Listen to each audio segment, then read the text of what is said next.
I had a scholarship in my third year in college to study in Warsaw, Poland under the Kosciuszko Foundation. And while there, I had an ability to travel around Europe. So I went to all the capitals, including Berlin. I saw the famous Berlin Olympics of 1936. What impressed me most was a fervor and the zeal and fanaticism with which the stormtroopers were marching around that stadium.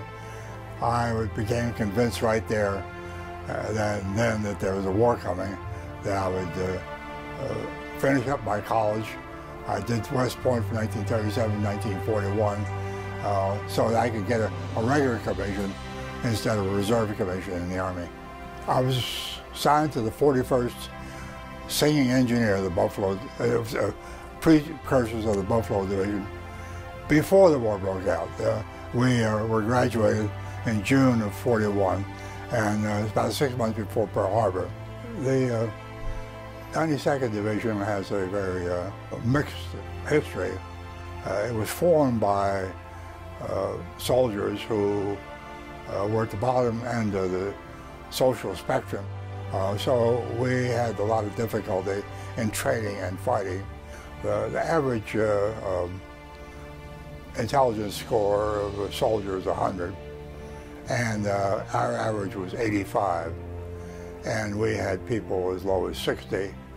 The hardest part was to both train them and motivate them.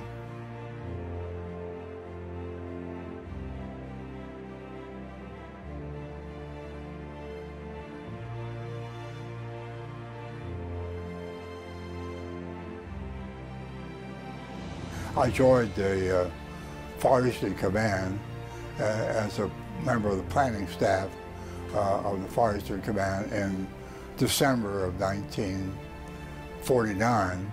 I took a trip all around Japan, and in that trip I discovered that our American soldiers were wasting their time and taxpayers' money by doing things that the Japanese are perfectly capable doing for themselves. So I wrote a report saying that the troops should be consolidated and trained, because I felt that there would be might be a war starting in Korea.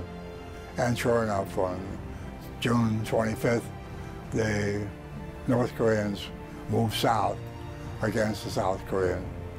I happened to be the duty officer that day and took the original telegrams and messages with me to the Chief of Staff. We both went to see General MacArthur, and then I became closely involved with the Korean War.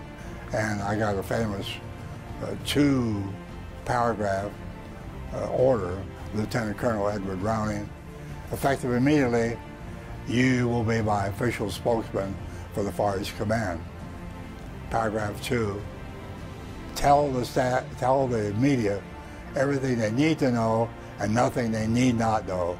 Signed, Douglas MacArthur. But it caused me a lot of difficulty, because part of my other duties was to help plan the Inchon invasion, which, as you know, was very controversial among the chiefs of staff, who believed that it should not be done, believed it couldn't be done. And it was up to General MacArthur to convince them that it could be done, despite the fact that there was a 32-foot tide at Inchon. There were a lot of obstacles there, and it was close to Seoul.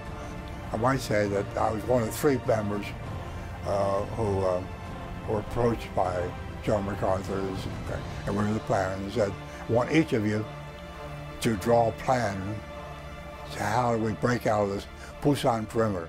And I thought I was very bold by picking a spot 25 kilometers up, where I thought we could complete the surprise. And I was nervous because I thought that General MacArthur would laugh me down. But instead, he picked up a grease pencil and went up to a map and drew an arrow on a map 200 kilometers to the north of Pusan up the west coast, right through Inchon to the capital, Seoul. That's where we should go, right for the objective, he said. And so we planned the Inchon invasion, and it was highly successful.